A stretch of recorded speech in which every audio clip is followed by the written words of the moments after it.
tough choice. Well, I definitely feel like we need a minion to play early on in the game. So I would prefer to choose the Murloc or the Worgen here. Okay, I already played its Fireball card, so I guess I can't do that with its Arcane Missile, so we'll let that one roll. So the question is, do we want Charge or do we want Stealth? Now, Stealth is great. They're both guaranteed an attack, really, because Stealth, you're probably going to live until the next round, and Charge, you don't even need to. You attack right away. I kind of like the 1-drop better than the Charge Minion. Charge Minions are great, but since we're already a mage, we already have 1 point of directed damage. Well, if they have a 3 health minion, though. And we have 4 mana, it's true. I mean, I lean towards the Infiltrator, but... I lean towards the Murloc. Okay, so how do we resolve this? We can fight to the death. Okay. I went with Fireball last time, so make your choice. Murloc. We don't have to fight to the death. Oh, an epic! And a Murloc War Leader. That's true. Well, this is interesting because... Oh my goodness. I don't know what to do with this. We already have 1 Murloc, so we could pick another Murloc and try and go that route for this. Or we've already got Kirator Mage. We could take the Spellbender and we could go more secrets. Yeah, and I like the secrets. The Spellbender's a little bit too focused, I think. Interesting. I mean, it might end up being useless against our opponent. It's true. I mean, it will soak up any kind of targeted removal and any buffs that they play on their own minions. So I think really it could be useful, but it could, you're right, be completely useless. And I'm going to stop for a minute because we actually have a question about are we just picking a card rotation, and we can sort of explain how the deck building of it works. You want to? Sure. I can jump right in. So the card rotation, these cards are just randomly being put up here. Right. And so the first pick would be like, oh, it's a common pick. It's going to randomly throw 3 common cards up there, and we're just going to pick one. So it really could be, we could be seeing tons of specific cards. We could see an all-secret version of this, or 6 fireballs, or we really have no idea what we're going to see. So it's random. Pick, and each time we're picking that card, it's going into our deck, and we're going to be picking 30 cards. And once we pick those 30 cards, we don't get to change them from then on out. Those are the 30 cards we're running with. That's right. Well, this is a tough point, kind of a decision point for our deck. Is do we focus more Murloc? We could take the Faceless Manipulator, but it's better when you have a lot of giant, really worthwhile minions to copy, or if your opponent's playing a lot of giant minions, which we may not see in the Yeah, and I lean towards either the Manipulator or the War Leader. I think the Spellbender's out because it's just a little bit too narrow for me, even though we have the Kirator Mage. Well, I'll tell you, I would have picked the Spellbender, but I think given we've already taken 1 Murloc, let's just dive right in. Okay, Murlocs it is. And we're gonna see if we can get we more will Murlocs. see.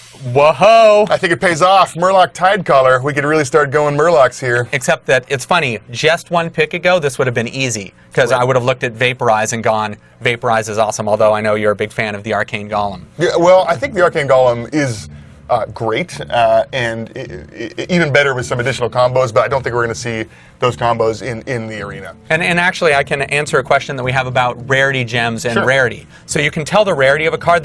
See these cards, they have a blue gem in the center of them, so that means that they're rare. Right. A previous pick, there was an epic pick that had the purple gems in the center of them, and if we ever get a legendary pick, there will be orange gems, but it's random. We may not get one at all. We have no idea. So I assume we're taking the Murloc. I'm okay with. Let's go Murloc. All right, we're doing a Murloc but it deck. pains me. Oh my goodness.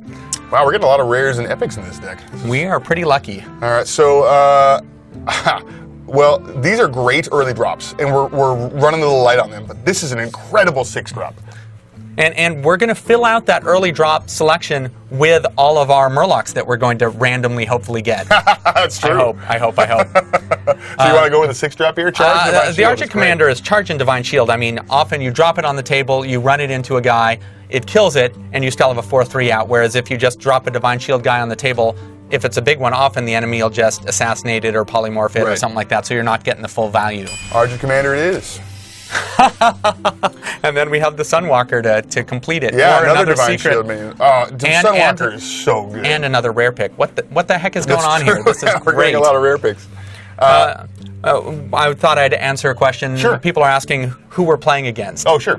And when we play against somebody, it'll be somebody in our quality assurance department, I think. That'll be normally you play against another person who had done the arena and has the same record as you. Yeah. So if we were 1-1, we'd be matched against somebody else who was 1-1. And your arena deck is going to last until you lose 3 times. So at that point, you get some rewards based on how well you did, and you can do the arena again. So back to this very difficult pick. So I think we just took a 6-drop. But it's the Sunwalker. I love that guy. Amazing. He just turns games around. But the counterspell works well with our Kirin Mage.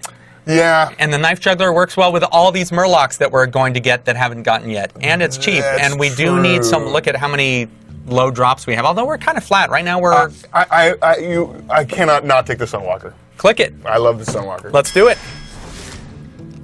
Oh, another mirror entity, an Ascension Shieldmaster, and your opportunity to take that Worgen that you didn't take earlier. Yeah, but that I didn't take earlier. But ever since we took the Kirin Mage, I keep leaning towards secrets.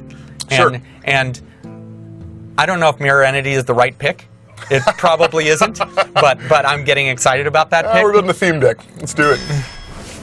Hey! Okay. Do it again.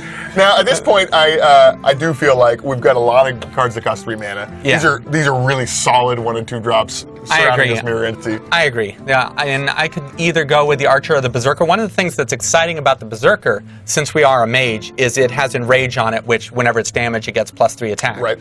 We could drop it on the table and do 1 damage to it ourselves. With our hero power, right. With our hero power, because that's what the mage does. So the Berserker is even more dangerous in the hands of a mage. I like it. I like the Archer too because you can combo with your hero power, but to do 2 damage. Speaking of dealing damage to yourself, you could ping the Acolyte of Pain here to deal damage to it and draw a card. We can get another Flame Strike.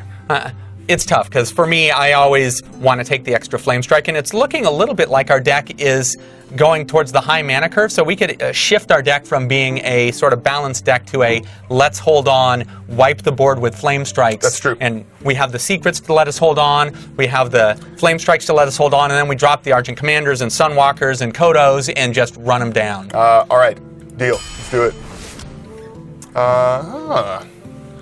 Well, the Brewmaster is very interesting if we had taken like the Elven Archer, for example, we could have passed it back to our hand and played him again.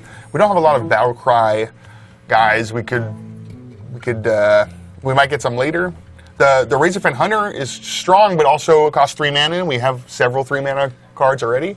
And the Young Dragonhawk is really best when you can buff it and deal even more damage. Yeah, and we're already talking about not having a super aggressive early deck, just trying to hang on, so the Dragonhawk isn't so good for that. So I could see either the Hunter or the Brewmaster. Mm-hmm. Well, I think we should take maybe the Brewmaster. Yeah, because you were just complaining about how many 3-drops we had. Yes, so I don't know if we want to add another 3-drop there. Speaking of 3-drops, either we're taking one or we're taking the Angry Chicken. He's so angry. Well, the problem with Angry Chicken in a mage deck is there's not a great way to give him enough health that he could possibly be enraged. But his anger is so great that it might overcome that difficulty. You know what? Let's not take the Angry Chicken. I maybe was going out on a limb there. So the Imp Master, we don't have a lot of good combos with him. The Mind Control tech is interesting because if we are going for hey, we're going to just hang on early game and wait for the late game, then the Mind Control tech is great because if they get a bunch of minions out, we drop this and might be able to turn it around even on turn 3. Yeah, I like that. We've got a lot of 3-drops, but now we have one more. Speaking of 3-drops, here's some more of them. Or we could take the Mana Worm. I'm thinking the Mana Worm right now because a 1/3 on turn 1 is great for hanging on for a couple of turns and just making it so that the game doesn't advance, so we have time to get to our late game. And I like to imagine how my deck might play out when I'm doing the arena, and I can imagine Mana Worm turn 1, I don't know, some 2-drop, and then turn 3 I go Kirin Mage, who makes my secrets free. I play 1, it buffs the Mana Worm. So I'm already planning out these moves in my head. I think Mana Worm fits in well with this let's deck. Do it. And there's another question. If you want to jump on how does rarity work, the sort of the balance of rarity? Because we mentioned that we are getting more rares, and we were surprised by that. It's totally random. There are some slots in your deck that are going to at least be a rare. Like the first card you pick is going to at least be a rare. And there's others that are also going to at least be rare. But any slot could kind of upgrade to be an epic or a legendary, and the rare slots could also upgrade to be an epic or a legendary. But there is some randomness, and it's not necessarily going to be a better deck if you have more legendaries or epics or rares. Some of the commons are incredible. I think Flame Strike, and here we go, Fireball. Yeah, if I had a deck with 5 or 6 fireballs in it, which could happen because it randomly could happen, that would be a pretty strong deck. And we certainly, internally in some of our play, we had various feedback that, oh, I built this great legendary arena deck, or some others was, yeah, I built a legendary deck in arena, and because the legendaries are so specific, it didn't end up being all that strong, and the common deck with a few rares in it ended up being a stronger deck. Here's a choice. If we're building